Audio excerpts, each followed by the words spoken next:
Hello and welcome back boys. ये हमारी इस आईसीटी एसएमसी बेसिक्स की प्लेलिस्ट का तीसरा लेक्चर होने जा रहा है, जो कि है लिक्विडिटी। तो बग़ैर किसी टाइम ज़ाया किए स्टार्ट करते हैं। ठीक है। लिक्विडिटी लिक्विडिटी क्या है और मार्केट में इसे कैसे यूज़ किया जाता है। ठीक है, तो इन सब बातों पर हम आज बात करेंगे। ठीक है, बेसिकली लिक्विडिटी एसएमसी का कॉन्सेप्ट है। तो आईसीटी जो है, इनर सर्कल ट्रेडर माइकल साहब, वो एसएमसी, वो कहते हैं कि वो एसएमसी के फाउंडर है। तो जैसा कि माइकल साहब कहते हैं कि एसएमसी के फाउंडर हैं, तो माइकल साहब की ही वजाहत से इसको मज़ीद आगे आपके सामने मैं बयान करने की कोशिश करता हूँ। ठीक है ना। तो माइकल साहब कहते हैं liquidity is the life blood of the markets. ठीक है। इसे मैं आपको अपनी आसान लैंग्वेज में समझाने की कोशिश करता हूँ मिसाल के साथ। ठीक है। लिक्विडिटी जो है ना, माइकल साहब की नज़र में वो पेट्रोल का काम करती है, और जो मार्केट है वो गाड़ी है। ठीक है, जैसे गाड़ी को चलने के लिए पेट्रोल की ज़रूरत होती है, इस तरह से मार्केट्स को चलने के लिए लिक्विडिटी की ज़रूरत होती है। ठीक है। तो लिक्विडिटी इस मार्केट में होती कहाँ पर है। एक लिक्विडिटी जो है ना, हाइज़ एंड लोज़ पर होती है लिक्विडिटी। ठीक है, जो हाइज़ पर लिक्विडिटी होती है उसे हम बाय साइड लिक्विडिटी कहते हैं, जो लोज़ पर होती है उन्हें हम सेल साइड लिक्विडिटी कहते हैं। ठीक है, मज़ीद आगे चलते हैं। ये देखें, जैसे कि मैंने यहाँ पर एक स्ट्रक्चर सा बनाया हुआ है। इसमें जो ये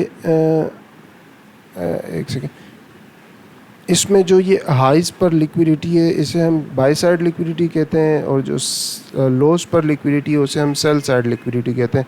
अच्छा, जो हाइज़ जो बाय साइड लिक्विडिटी होती है उसे रिटेल की ज़बान में रेजिस्टेंस कहते हैं, और जो सेल साइड की जो लिक्विडिटी होती है उसे सपोर्ट कहते हैं। ठीक है, और एक से ज़्यादा मरतबा कहीं लिक्विडिटी टैप हुई हो तो उसे सपोर्ट जोन कहते हैं। किसी सेल साइड पर तो उसे सपोर्ट जोन कहते हैं, और किसी बाय साइड पर, किसी हाइज़ पर, एक से ज़्यादा हाइज़ बने हुए हों तो वहाँ पर हम उस जगह को रेजिस्टेंस जोन कहते हैं। ठीक है ना। अच्छा, अब इसे बाय साइड लिक्विडिटी क्यों कहते हैं, क्योंकि यहाँ पर हमें बताया गया है कि जब प्राइस किसी एक रेजिस्टेंस पर पहुँचती है तो वहाँ से हमें शॉर्ट करना होता है। ठीक है ना। तो वहाँ से हम शॉर्ट करते हैं सपोर्ट तक। ठीक है। तो लेकिन कभी कभार प्राइस कुछ, एक सेकेंड, कुछ ये हरकत करती है। अच्छा, एक सेकेंड।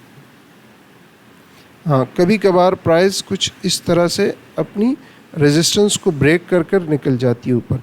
ठीक है, तो वहाँ पर ये होता है कि जो ब्रेकआउट आर्टिस्ट होते हैं रिटेल में, काफ़ी सारे ऐसे रिटेल जो ट्रेडर्स हैं, इनमें काफ़ी सारे ऐसे ब्रेकआउट आर्टिस्ट हैं जो जैसी ब्रेकआउट होता है वो अपनी लॉन्ग की पोजीशंस ओपन कर लेते हैं। ठीक है, वो लॉन्ग की पोजीशंस ओपन कर लेते हैं, और उनका जो स्टॉप लॉस होता है वो वैसे ही किसी इमेजनरी से जोन पर अपना जो है ना स्टॉप लॉस रख लेते हैं। जैसे कि मैं भी एक इमेजनरी से जोन बना के वहाँ पर अपना स्टॉप लॉस रख लूँ। ठीक है, तो उससे हल्का सा नीचे मैं अपना स्टॉप लॉस रख लूँगा, और जो है ना लॉन्ग की पोजीशन ओपन कर लेते हैं। ठीक है, अब होता क्या है, तो अच्छा, कहते इसलिए ऐसे, ठीक है, बाय साइड लिक्विडिटी, लेकिन होता क्या है, होता ये है, कुछ इस तरह से होता है।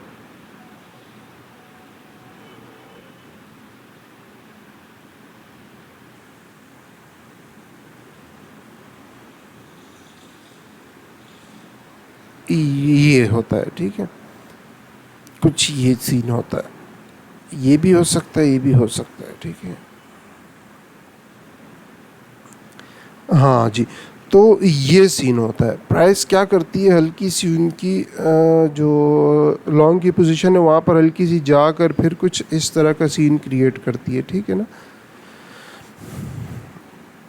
तो इसीलिए ये जो रिटेल का कॉन्सेप्ट है, जो ब्रेकआउट पर वो जो है ना अपनी अपोजिट पोजीशंस ओपन कर लेते हैं, वो अक्सर औकार फेल ही हो जाती हैं। ठीक है, ये बात तो होगी रिटेल की फेल होने की पोजीशन पर। अच्छा, अब जो सेल साइड की लिक्विडिटी है उसमें क्या होता है, उसमें जब प्राइस ब्रेक करती है तो यहाँ पर भी वो अपनी शॉर्ट की पोजीशंस ओपन कर लेते हैं। ब्रेकआउट आर्टिस्ट इसीलिए तो कहते हैं भाई उन्हें, आई समझ में, ब्रेकआउट आर्टिस्ट उन्हें कहते ही इसीलिए कि वो जो है ना जैसी ब्रेकआउट होता है वो बस अपनी जो है ना पोजीशन ओपन कर लेते हैं अपोजिट साइड की। ठीक है, फिर प्राइस क्या करती है, यहाँ पर भी प्राइस उनके साथ कुछ इसी तरह की हरकत करती है। ठीक है, कुछ ये हरकत करती है प्राइस उनके साथ, आई समझ।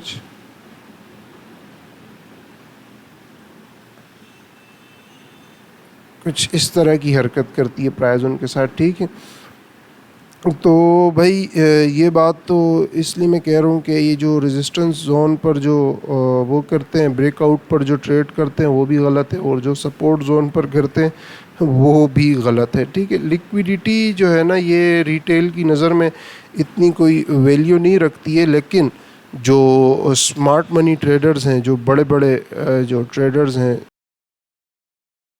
जो ट्रेड करते हैं, तो उनके लिए जो है ना मार्केट में ये लिक्विडिटी काफ़ी अहमियत रखती है। ठीक है, अच्छा, ये जो हरकत है मार्केट की इसको हम चार्ट पर समझने की कोशिश करते हैं। ठीक है जी, तो ये चार्ट पर मैंने एक रेजिस्टेंस जोन यहाँ पर बनाया है और एक ये सपोर्ट जोन यहाँ पर मैंने ढूंढा है चार्ट पर, देखें। ठीक है, यहाँ पर प्राइस एक मरतबा आके टैप हुई, दूसरी मरतबा आई, इसमें तीसरी मरतबा निकल गई, ये तीसरी मरतबा भी आई प्राइस इसमें। ठीक है, तो इस तरह से मतलब एक से ज़्यादा मरतबा किसी जगह को प्राइस ने टैप किया हो तो उसे सपोर्ट जोन कहते हैं। अगर लोज़ एक से ज़्यादा मरतबा कहीं पर जमा हुए हों और कहीं हाइज़ एक से ज़्यादा मरतबा जमा हुए हों तो उसे रेजिस्टेंस जोन कहते हैं। ठीक है ना, तो अब देखें चार्ट पर, देखें अब यहाँ प्राइस ने क्या हरकत की है। ठीक है, यहाँ पर जैसे ही ब्रेकआउट हुआ तो ब्रेकआउट वालों ने अपनी पोजीशंस यहाँ पर लॉन्ग की ओपन कर दी। ठीक है ना, यहाँ अपनी लॉन्ग की पोजीशंस ओपन कर ली, और ये उन्होंने इसके नीचे, मैं इस एरिया को या बिल्कुल इस जोन के नीचे ही अपना स्टॉप लॉस रख लेते हैं। ठीक है, तो मतलब इसी तरह का कोई इमेजनरी, उनकी भी कोई वो नहीं होती है कि इमेजनरी से वो होते हैं एरिया होते हैं वहाँ पर अपनी जो है ना, देखें प्राइस आपकी सोच पर नहीं चलती है। ठीक है, आपके हिसाब से मार्केट नहीं चलती है, आपको मार्केट के साथ चलना होगा। ठीक है ना, तभी आप कुछ कर सकेंगे जी। तो यहाँ पर प्राइस ने ब्रेकआउट दिया, हल्की सी गई उनकी पोजीशन में, और फिर दोबारा प्राइस ने क्या किया, टक टक टक टक, ओ सॉरी, हल्की सी गई उनकी पोजीशन में और वापस डायरेक्ट वापस आई है उनका एसएल हिट किया प्राइस ने। ठीक है, तो भाई यही होता है इसमें। ठीक है, आप अगर अपनी इमेजनरी चीज़ों पर चलेंगे तो आप हमेशा लॉस ही उठाएंगे, अगर आप मार्केट के साथ चलेंगे तो आप कुछ ना कुछ कर सकते हैं, अदरवाइज़ इस तरह से नहीं होता। ठीक है, उम्मीद करता हूँ आपको समझ आई होगी। रेजिस्टेंस जोन पर भी हमने बात कर ली, सपोर्ट जोन पर भी बात कर दी, और इसी तरह हमने बाय साइड लिक्विडिटी पर भी बात कर ली, सेल साइड लिक्विडिटी पर भी बात कर ली। ठीक है ना, और लिक्विडिटी होती क्या है और मार्केट में ये क्या काम करती है और किस किस तरह की लिक्विडिटी होती है। ठीक है ना, ठीक है, तो आज के लिए इतना काफ़ी है इस वीडियो में। तो चैनल को सब्सक्राइब करना ना भूलें ताकि आपके पास वीडियोस आती रहें। ठीक है, और स्टेप बाय स्टेप चलेंगे आगे, तो सीखते रहें और उसे मार्केट में अप्लाई करते रहें। ठीक है, और हमेशा जब वीडियो आप कोई भी देखें मेरी, तो फिर उसके बाद जो है ना, मेरी चाहे किसी की भी वीडियो जब आप देखें तो उसके बाद बैक टेस्टिंग ज़रूर करें। ठीक है, ऐसी वीडियोस पर अंधा एतबार ना किया करें, बैक टेस्टिंग ज़रूर किया करें। आज की इस वीडियो के लिए इतना काफ़ी है। मिलते हैं नेक्स्ट वीडियो में, तब तक के लिए अपना ख्याल रखें। अल्लाह हाफिज़।